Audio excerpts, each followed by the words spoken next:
할렐루야. 3월 13일 수요일 저녁 예배에 모이신 분들을 예수 그리스도의 이름으로 환영합니다. 이번 주는 사순절 넷째 주입니다. 넷째 주. 이 교회력에서 가장 중요한 절기인 사순절 어떻게 잘 보내고 계신지요? 지난주에 사순절은 우리의 우선순위를 점검하는 기간이라고 말씀드렸는데, 사순절의 또 다른 상징은 바로 헌신입니다. 헌신. 이 값비싼 향유를 주님의 발에 부은 여인, 그리고 또한 자신의 전 재산인 2렙돈을 바친 과부처럼 우리의 마음과 정성을 주님께로 향하는 복된 사순절이 되기를 소망합니다. 다 같이 사도신경으로 신앙 고백합니다. 나는 전능하신 아버지 하나님, 천지의 창조주를 믿습니다. 나는 그의 유일하신 아들 우리 주 예수 그리스도를 믿습니다. 그는 성령으로 잉태되어 동정녀 마리에게서 나시고 본디오 빌라도에게 고난을 받아 십자가에 못 박혀 죽으시고 장사된 지 사흘 만에 죽은 자 가운데서 다시 살아나셨으며 하늘에 오르시어 전능하신 아버지 하나님 우편에 앉아 계시다가 거기로부터 살아있는 자와 죽은 자를 심판하러 오십니다. 나는 성령을 믿으며 거룩한 공교회와 성도의 교제와 죄를 용서받는 것과 몸의 부활과 영생을 믿습니다. 아멘. 네, 우리 함께 찬송가 50장 하시겠습니다. 예전 찬송가는 71장이고요. 50장, 내게 있는 모든 것을 우리 함께 찬양합니다.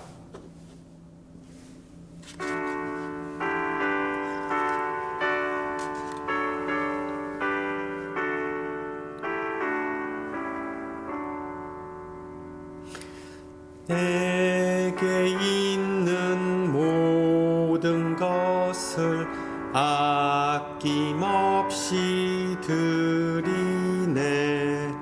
사랑하고 의지하며 주만 따라 살리라. 주께 드리네. 주께 드리네. 사랑하는 구주 앞에 모두 드리네. 내게 있는 모든 것을 겸손하게 드리네. 세상 욕심 멀리하니 나를 받아 주소서. 주께 드리네. 주께 드리네. 사랑하는 구주 앞에 모두 드리네. 내게 있는 모든 것을 주를 위해 드리네. 주의 성령 충만하게 내게 내려 주소서.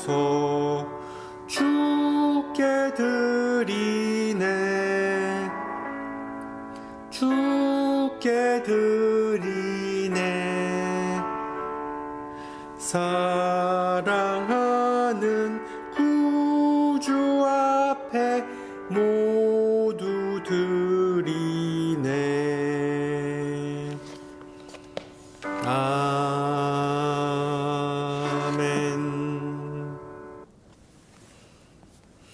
네, 주님께서 오늘 저녁 우리에게 주신 말씀 마태복음 22장 15절에서 22절입니다.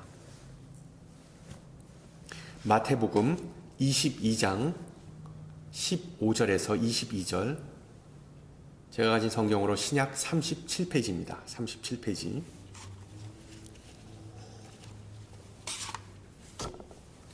마태복음 22장 15절에서 22절 말씀을 받들어 봉독합니다.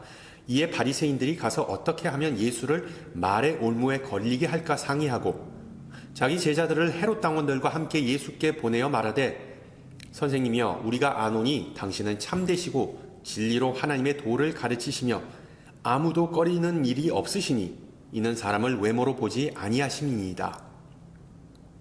그러면 당신의 생각에는 어떠한지 우리에게 이르소서. 가이사에게 세금을 바치는 것이 옳으니까 옳지 아니하니까 하니 예수께서 그들의 악함을 아시고 이르시되 외식하는 자들아 어찌하여 나를 시험하느냐. 세금 낼 돈을 내게 보이라 하시니 데나리온 하나를 가져왔거늘 예수께서 말씀하시되 이 형상과 이 글이 누구의 것이냐. 이르되 가이사의 것이니이다. 이에 이르시되 그런즉 가이사의 것은 가이사에게 하나님의 것은 하나님께 바치라 하시니 그들이 이 말씀을 듣고 놀랍게 여겨 예수를 떠나가니라. 아멘. 자녀를 키우는 분들은 아시겠지만 이 한국에 국기에 대한 경례가 있듯이 이 미국에는 The Pledge of Allegiance, 즉 충성 서약이라는 게 있습니다. 미국 초등학교, 중학교, 고등학교 학생들이 등교하자마자 하는 그 의례이죠. 근데 그 의례의 마지막 문구가 뭔지 아시나요? With liberty and justice for all. 즉 모두를 위해 자유와 정의가 있습니다. 자유와 정의. 실제로 이 자유와 정의는 이 미국 헌법의 기본적인 원리이죠.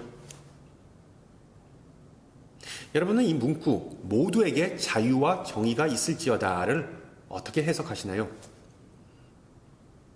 일반적으로 이 미국 시민은 US 시티즌은 다 평등하여서 법 집행을 하는 데 있어서 차별이 없어야 한다는 그런 식으로 사람들은 이해합니다. 그런데 저는 이 문구를 약간 다르게 해석합니다. 즉 미국 시민권이라는 것은 동전의 양면과 같다. 즉 모든 시민은 자유로운 삶을 누릴 수 있는 권한이 있다. 동시에 모든 시민은 정의를 위해 힘써야 하는 책임이 있다. 이런 권한과 책임의 중요성을 가르치기 위해 어린 나이부터 법을 지키고 타인을 정의롭게 대하는 법, 즉 타인을 배려하는 법을 주입하는 것 아니겠습니까?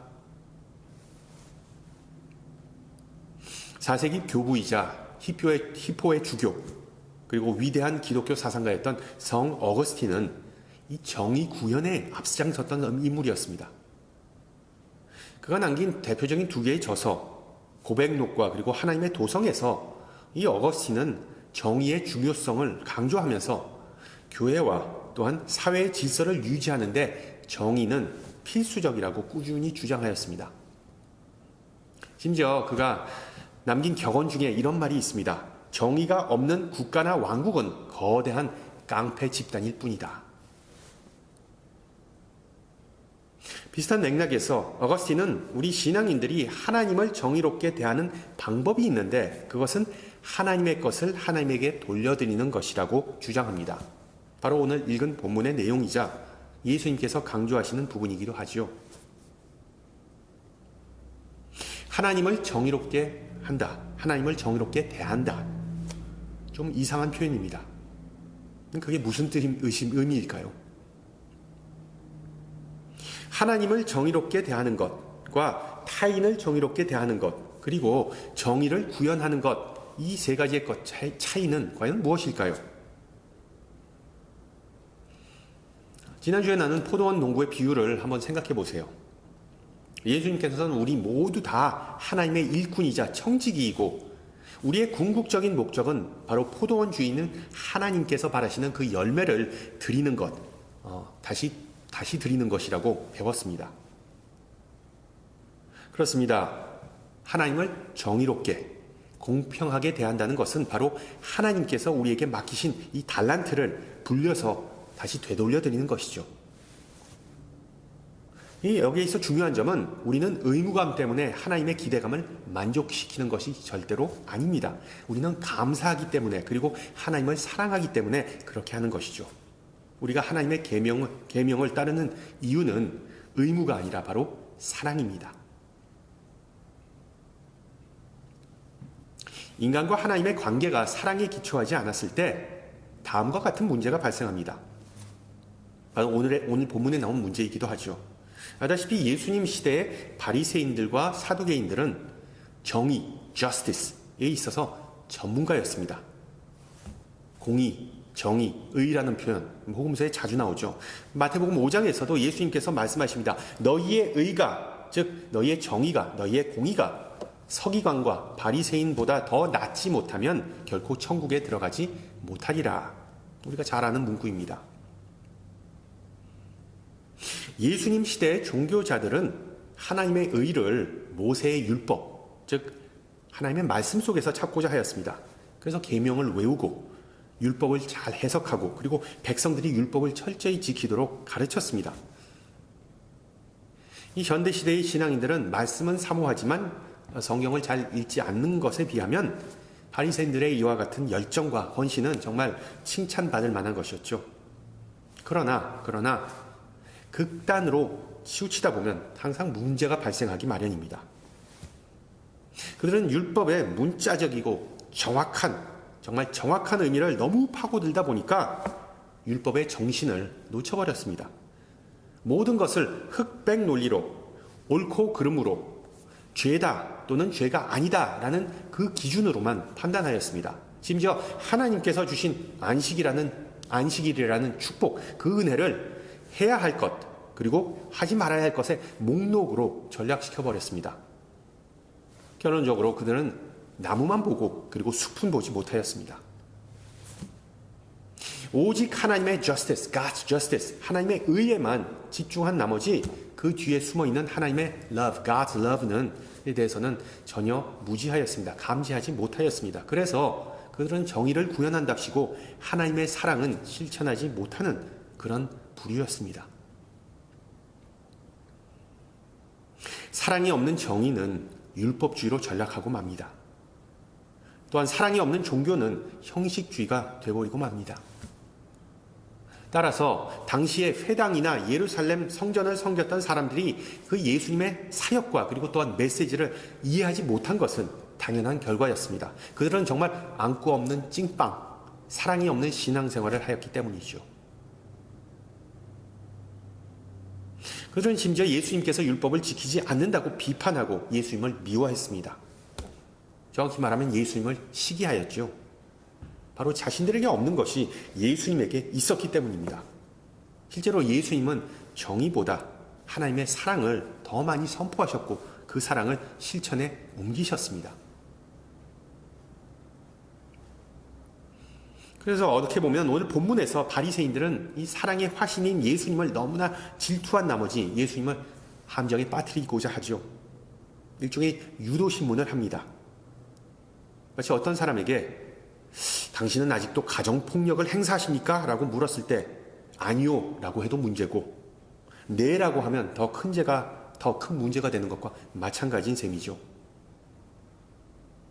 혹시 어떤 사람이 그런 함정으로 여러분을 엮고자 하는 질문을 하면 정답은 어떤 것입니까? 바로 저는 가정폭력을 행사한 적이 없습니다. 이게 바로 정답이죠. 네 아니요가 아니라. 어쨌든 정의를 추구하였던 이 바리새인들이 얼마나 우습게도 정의롭지 못하였는지, 얼마나 꼬였는지 16절을 보세요. 선생님이여 우리가 아노니 당신은 참되시고 진리로 하나님의 도를 가르치시며 아무도 꺼리는 일이 없으시니 이는 사람을 외모로 보지 아니하심이다. 이게 얼마나 맞는 말입니까? 정확한 말입니까? 이게 얼마나 예수님의 또한 기분을 띄워주는 발언입니까? 온갖 수식어를 사용하면서 예수님의 경계심을 낮추는 것이, 예수님의 가드를 낮추는 것이 이들의 속셈이었죠. 그리고 곧바로 17절 그러면 당신의 생각에는 어떠한지 우리에게 이르소서. 가이사에게 세금을 바치는 것이 옳으니까 옳지 아니하니까. 보다시피 바리새인들은 예수님에게 당시의 세금 제도에 대한 자문을 구합니다. 언뜻 보기에 단순한 질문 같아 보이지만 전혀 그렇지 않죠. 핵심은 이것이었습니다. 예수 당신은 로마를 지지하십니까? 아니면 반란을 지지합니까? 로마 아니면 반란? 벤저민 프랭클린이 남긴 명언, 세상에서 죽음과 세금만큼 확실한 것이 없다. 이게 무슨 의미입니까? 모든 인간은, 적어도 모든 미국 시민은 예외 없이 다 죽어야 하는 것처럼 세금에서 벗어날 수 없다, 자유로울 수 없다라는 의미입니다. 실제로 미국에 살면서 많은 미국인은 이 IRS, 미국 국세청을 상당히 두려워하죠. 여러분 근데 그거 아시나요? 미국에서 세금을 못 낸다고, 돈이 없어서 세금을 못 낸다고 감옥에 가지는 않습니다. 탈세했더라도, 탈세는 아주 무거운 죄죠.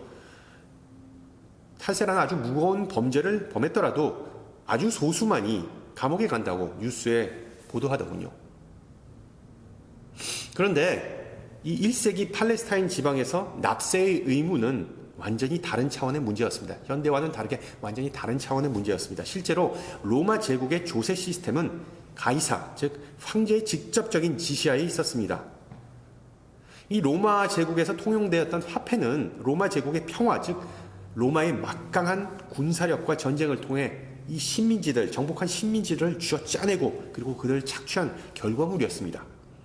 그래서 가이사에게 세금을 바친다는 것, 세금을 낸다는 것은 로마 황제에게 완전한 충성과 그리고 또한 복종을 상징하였습니다.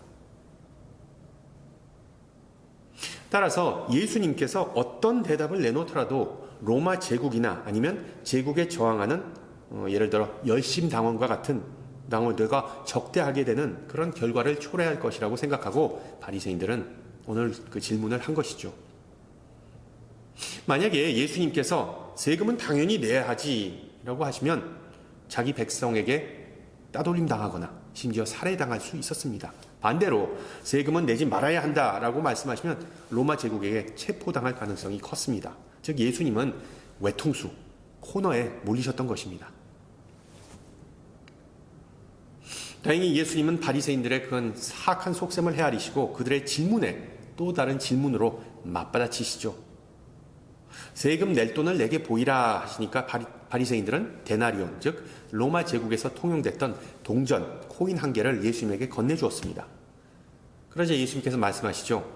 이 동전에 있는 이 형상과 이 글이 누구의 것이냐?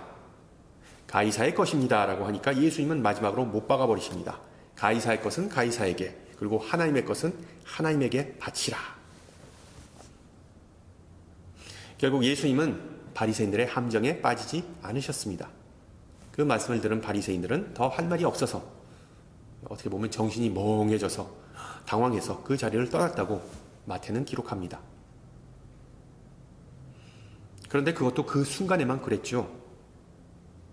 비록 예수님께서 오늘 본문에서 납세 문제에 대해 확실하게 대답하셨음에도 불구하고 나중에 가서 예수님은 납세 거부라는 혐의를 재판받는 도중에 혐의를 받게 되죠. 누가복음 23장 무리가 다 일어나 예수를 빌라도에게 끌고 가서 고발하여 이르되 우리가 이 사람을 보매 우리 백성을 미혹하고 가이사에게 세금 바치는 것을 금하며 거짓이죠. 자칭 왕 그리스도다 하더이다.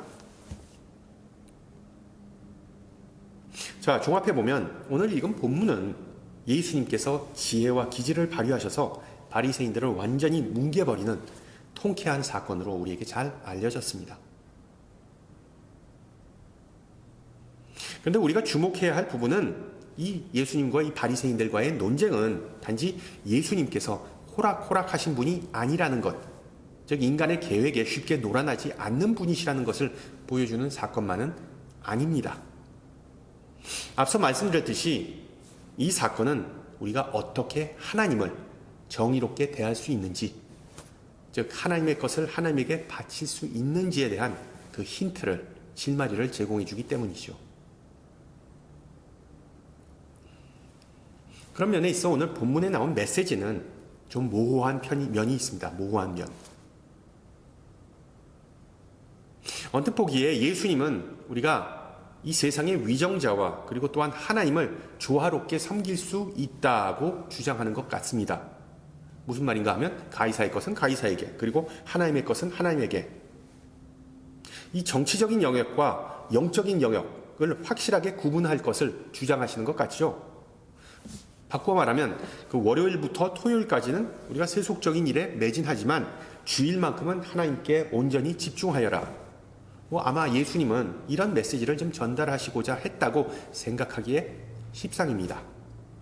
즉 우리가 소위 말하는 정교 분리, the separation of state and church, 제도적으로 국가와 종교단체는 분리되어야 한다는 그런 현대적인 주장과 상당히 유사해 보입니다. 뭐 정확히 그런 의미가 아닐지라도 예수님은 우리에게 삶의 중요한 영역들은 그렇게 막 그냥 엎치박 뒤치박 뒤섞이게 하지 말고 딱딱 구분하라고 말씀하시는 것으로 보입니다. 근데 문제는 우리가 그런 결론을 내리면 이 예수님과 바리새인들과의 논쟁에서 아주 중요한 사실을 놓치게 된다는 것입니다. 비록 오늘 복음서에서 마태가 언급하지는 않지만 이 예수님 시대의 동전에는 독특한 문구가 새겨져 있었습니다. 나중에 고고학자들이 발굴한 동전을 보면 이런 내용, 이런 글을 볼 수 있습니다. 들어보세요. 티베리우스 가이사, 존귀한 자의 아들이자 대제사장. 이게 무슨 뜻입니까?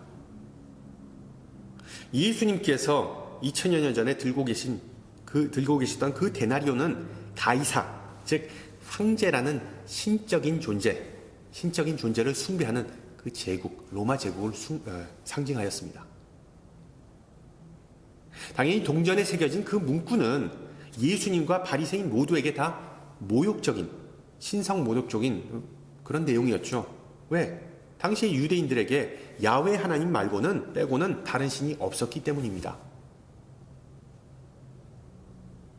따라서 가이사의 것은 가이사에게의 참된 의미는 그 동전을 귀하게 여기지 말고 애지중지하지 말고 빨리 써버리고 없애버리라는 그런 의미였습니다. 다시 말씀드립니다.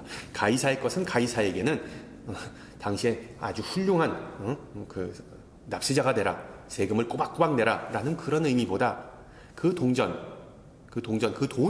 귀하게 여기지 말고 그냥 빨리 써버리고 없애버리라라는 그런 의미였습니다. 마치 생각해 보세요. 누가 이 코 묻은 돈을 건네주면 애가 코 묻은 돈 쓰기가 애매하니까 다시 그 원주인에게 돌려주라라는 그런 의미와 같았던 것입니다.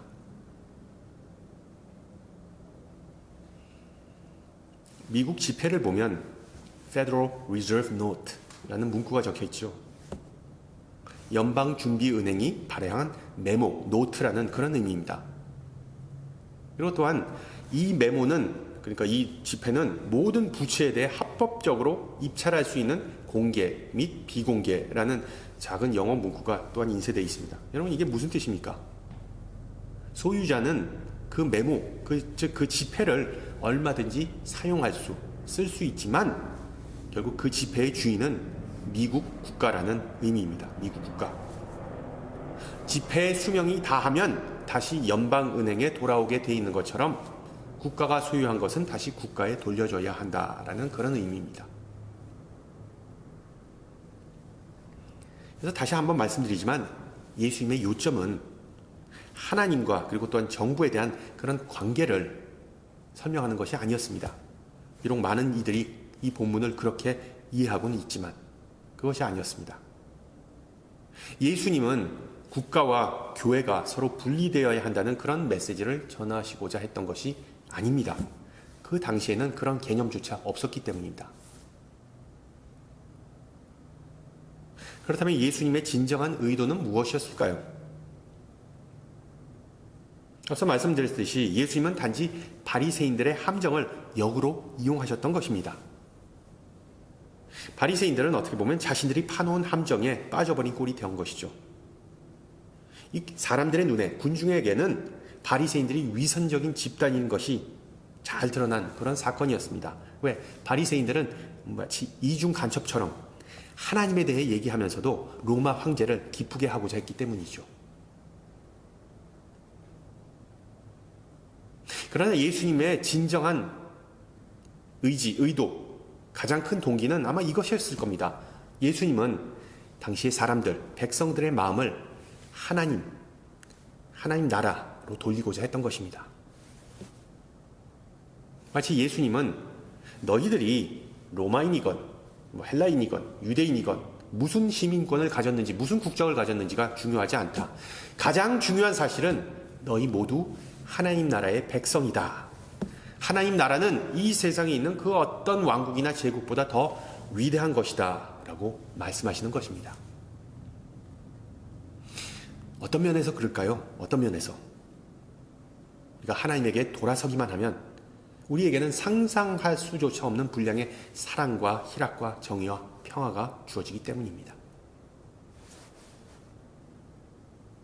하나님께서 여러분에게 베푸시는 은혜가 이 세상의 그 어떤 것과 비교할 수 없다고 믿으십니까? 아멘? 가이사의 것? 그딴 거 그냥 가이사에게 깔끔하게 줘버려. 하나님께서 너희에게 주시는 것에 비교해서는 정말 보잘것없는 것들이다. 즉 예수님은 하나님의 것은 하나님에게라는 표현을 통해, 그 말을 통해 하나님과 완전히 새로운 관계로 우리를 초대하시는 것입니다. 일종의 초청장입니다. 그런데 문제는 예수님의 이런 말씀이 우리가 삶에 적용하기가 쉽지 않다는 것입니다. 여러분, 인간이 어떻게 하나님의 것을 하나님에게 다시 돌릴 수 있을까요? 하나님에게 세금을 바칠 수 있다? 이게 좀 이상하지 않습니까? 어떤 이는 10분의 1, 11조가 바로 그것이라고 주장하지만 잘못된 생각이죠. 11조를 포함한 그 어떤 종류의 헌금은 세금과는 성격이 완전히 다릅니다. 헌금은 사랑과 은혜를 바탕으로 하지만 세금은 의무와 법에 근거하기 때문입니다. 게다가 성경에는 우리가 하나님에게 예배, 헌신, 아니면 구제에 있어 얼마만큼의 성의를 보여야 하는지 명시되지 않았다는 것 또한 문제입니다. 즉 내가 하나님의 것을 드리는 데 있어서 얼마만큼이면 될까? 이만큼? 이만큼? 보다시피 황제나 국가에 다시 주는 것은 쉽지만 하나님에게 다시 드리는 것, 바치는 것은 결코 쉽지가 않습니다. 그러나 여러분, 오늘 본문에 나온 그 동전, 그 데나리온에 대해 다시 한번 생각해 보세요. 대부분 동전이 그렇듯 이 앞면에는 유명한 인물의 얼굴, 즉 가이사의 얼굴이 새겨져 있습니다. 그래서 영어로는 그 앞면을 헤즈라고 부르죠. 그런데 여러분, 하나님의 얼굴이 새겨진 동전이 과연 이 세상에 존재할까요? 하나님의 형상이 얼굴이 새겨진 동전, 여러분 그런 거 보신 적 있으신가요? 그런 동전은 절대로 존재하지 않습니다. 요한복음 저자가 말했듯이 그 누구도 하나님을 본 적이 없기 때문입니다. 하나님은 영이시기 때문에 그 형상을 동전에 아니면 어디 그림에 그리거나 새긴다는 것 자체가 난센스지요. 그래서 오늘 본문에 비록 나오지는 않지만 아마 예수님은 우리에게 이렇게 말씀하실 겁니다. 너 자신과 내 주변에 있는 이웃들을 보아라. 그들 모두가 다 하나님의 형상대로 지음받은 존재들이다. 그렇습니다. 로마 제국 화폐에 가이사의 형상이 찍혀 있듯이 우리는 모두 다 하나님의 형상이 찍혀 있는 사람들입니다. 이에 대해 초대교회 교부였던 터툴리안은 다음과 같이 말합니다. 동전 위에 새겨진 가이사의 형상은 가이사에게 돌려주어야 한다. 인간에게 새겨진 하나님의 형상은 하나님에게 돌려드려야 한다. 내가 가진 돈은 가이사에게 주어야겠지만 너 자신은 하나님에게 드려야 한다. 만약 너의 모든 것을 가이사에게 바치면 하나님에게 드려야 할 몫은 아무것도 남아있지 않기 때문이다. 여러분, 이것이 바로 하나님의 것을 하나님에게 드린다는 의미입니다. 우리 자신을 통째로 우리의 몸, 마음, 정신과 영혼 모두를 다 하나님께 드리는 것입니다. 아무것도 꼽을 쳐놓지 말고 정말 일주일의 모든 요일을, 월요일부터 일요일까지의 모든 요일을 다 바치는 것입니다. 하나님을 위해 특별히 구분해 놓은 것만 드리시지 말고 여러분의 모든 것을 다 드리시기를 소망합니다. 할렐루야. 나중에 바리새인들은 예수님을 또 함정에 빠뜨리고자 구약의 가장 큰 계명이 무엇인가라는 질문을 하죠. 이에 대해 예수님은 우리가 잘 아는 문구, 내 마음을 다하고 목숨을 다하고 뜻을 다하여 주 너의 하나님을 사랑하라고 말씀하십니다. 그리고 여기에 한 구절을 덧붙이십니다. 또한 내 이웃을 내 자신과 같이 사랑하라. 즉 우리의 사랑은 먼저 하나님께 드려져야 하지만 또한 하나님의 형상을 지닌 다른 사람들에게도 전해져야 한다고 말씀하시는 것입니다. 하나님 사랑, 이웃 사랑, 자기 사랑. 보다시피 기독교 신앙의 근원은 다름 아닌 love, 사랑입니다.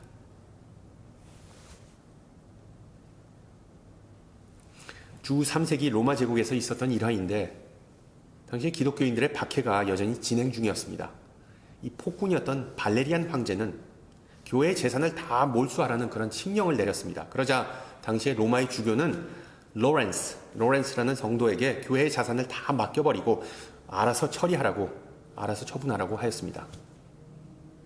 그걸 안 발레리안 황제는 로렌스에게 3일의 여유를 주면서 교회의 재산을 다 황궁으로 갖고 오라고 엄포를 놓았습니다. 그러자 로렌스는 황제가 모르게 교회의 전 재산을 다 팔아버리고 과부와 병자에게 나누어 주었습니다. 그리고 또한 교회가 소유한 부동산은 아예 가난한 자들에게 줘버렸습니다. 3일이 지난 후에 로렌스는 당당히 황제 앞에 입궁해서 황제 앞에 선 후에 뒤를 돌아보며 손짓하였습니다. 들어와. 그러자 수많은 거지, 장애인, 눈먼 사람, 절름발이 그리고 또한 병자들이 몰려 들어왔습니다. 그리고 황제들에게 그들을 다 가리키면서 다음과 같이 말했답니다. 이들이 바로 교회의 참된 재산입니다. 이들이 바로 교회의 참된 재산입니다. 그렇습니다. 교회의 재산은 금은 보화나 어떤 건물이 아니라 바로 하나님의 형상대로 지음받은 사람들입니다. 하나님은 천하에 유일하시고 값을 매길 수 없는 분이시기에 그분의 형상을 한 우리도 천하보다 귀하고 값을 매길 수 없는 그런 존재입니다. 그러므로 배고픈 자를 먹이고 공경에 빠진 사람을 도와주고 병자를 돌봄으로 우리는 하나님의 것을 하나님에게 드리는 것입니다. 우리 주변에 있는 이들 속에서 하나님의 형상 예수 그리스도의 얼굴을 보게 된다면 그것이 바로 하나님을 정의롭게 대하는 것입니다. 하나님은 그리스도의 손과 발이 된 우리를 통하여 정말 약하고 소외되고 궁핍한 자들에게 사랑을 베푸시는 그런 분이십니다. 또한 그것이 바로 사순절의 정신이기도 하죠. 예수님께서 자신의 모든 것을 드림으로 모든 것을 다 이루었다고 말씀하신 것처럼 우리도 하나님에게 모든 것을 드림으로 하나님을 기쁘게 하는 마음을 좀 키웠으면 좋겠습니다. 그렇습니다. 예수 그리스도의 제자된 우리는 바리새인들과는 다르게 하나님과 그리고 다른 이들을 의무와 또는 억지로 섬기는 것이 아니지 않습니까? 하나님을 사랑해서 그리고 하나님께서 우리를 통하여 위대하고 기묘한 일을 이루실 거라는 그 믿음을 가지고 섬기는 것입니다. In God we trust. In God we trust. 미국 지폐에 새겨진 이 문구는 선하고 은혜로우신 하나님을 의지할 수 있을 뿐만 아니라 하나님의 끊임없는 돌보심을 믿는다는 그런 선언입니다. 하나님은 과거에도 그랬듯이 미래에도 우리를 인도하시고 제공해 주십니다. 다시 오늘 주제인 세금으로 돌아와 마지막 한 가지만 말씀드리면 여러분 보통 이 사순절 기간과 텍스 시즌 즉 세금 신고 기간이 겹친다는 그 점을 눈여겨보신 적이 있으신가요? 저는 개인적으로 아마 여기에는 나름대로 의미가 있는 듯 한다고 생각합니다. 텍스 파일링 하는 거, 그러니까 세금 보고하는 거 참 머리 아프고 어떤 때는 고통스럽기까지 하죠. 그런데 사순절은 우리가 예수님의 아픔, 고난, 순환에 동참하는 기간입니다. 어떻게 보면 둘 다 비슷한 면이 있습니다. 여러분 그런 면에서 혹시 지금까지 세금 보고하지 않은 분이 계신다면 세금 내는 것에 불평하시지 말고 지금 받은 복을 세워보시기를 축원합니다. 함께 기도합니다. 귀하신 주님, 오늘 주신 말씀을 통해 예수님께서 공생의 마지막 날 동안 보여주신 지혜와 믿음을 가르쳐 주심을 감사합니다. 우리는 언약을 통해 주님과 맺어진 백성임을 다시 한번 가르쳐 주셨습니다. 주님의 것을 드리기 위해 우리를 만민 중에 불러주시고 선택하여 주셨습니다. 그러나 또한 오늘 말씀을 통해 주님께서는 우리에게 명령하신 것이 아님을 배웠습니다. 주님의 것을 주님에게 드리라는 말은 바로 하나님과 새롭고 풍성한 관계로의 초대임을 배웠습니다. 이 세상의 그 어느 것보다 하나님 나라의 가치가 가장 귀한 것임을 상기시켜 주셨습니다. 우리가 모두 그 초대에 응하고 하늘나라의 시선을 돌림으로 하나님과의 더 친밀한 관계로 들어갈 수 있기를 기도합니다. 주님, 이 세상에 사는 동안 많은 우상에 이끌리고 헛된 가치관을 추구할 때가 있음을 고백합니다. 그러한 것들이 정말 중요하다고 생각하면서 영원한 것이 아닌 일시적인 것에 우리 시간과 노력을 허비할 때가 있음을 고백합니다. 이와 같이 우리의 시선이 좌우로 치우치거나 유혹받을 때 우리를 일깨워 주시고 성령님을 통해 우리의 시선을 다시 하나님의 나라로 돌리게 하옵소서.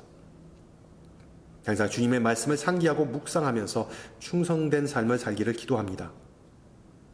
우리의 목적과 우선순위와 소망은 주님을 섬기고 주님을 영광되게 하고 주님을 정의롭게 대하는 것이오니 무엇보다 주님의 사랑을 알게 해주시고 늘 주님의 뜻을 분별하면서 우리 마음과 영혼과 뜻과 힘을 다하여 주님을 사랑하게 하옵소서. 함께 주님 가르쳐 주신 기도합니다. 하늘에 계신 우리 아버지, 아버지의 이름을 거룩하게 하시며 아버지의 나라가 오게 하시며 아버지의 뜻이 하늘에서와 같이 땅에서도 이루어지게 하소서. 오늘 우리에게 일용할 양식을 주시고 우리가 우리에게 잘못한 사람을 용서하여 준 것 같이 우리 죄를 용서하여 주시고 우리를 시험에 빠지지 않게 하시고 악에서 구하소서. 나라와 권능과 영광이 영원히 아버지의 것입니다. 아멘.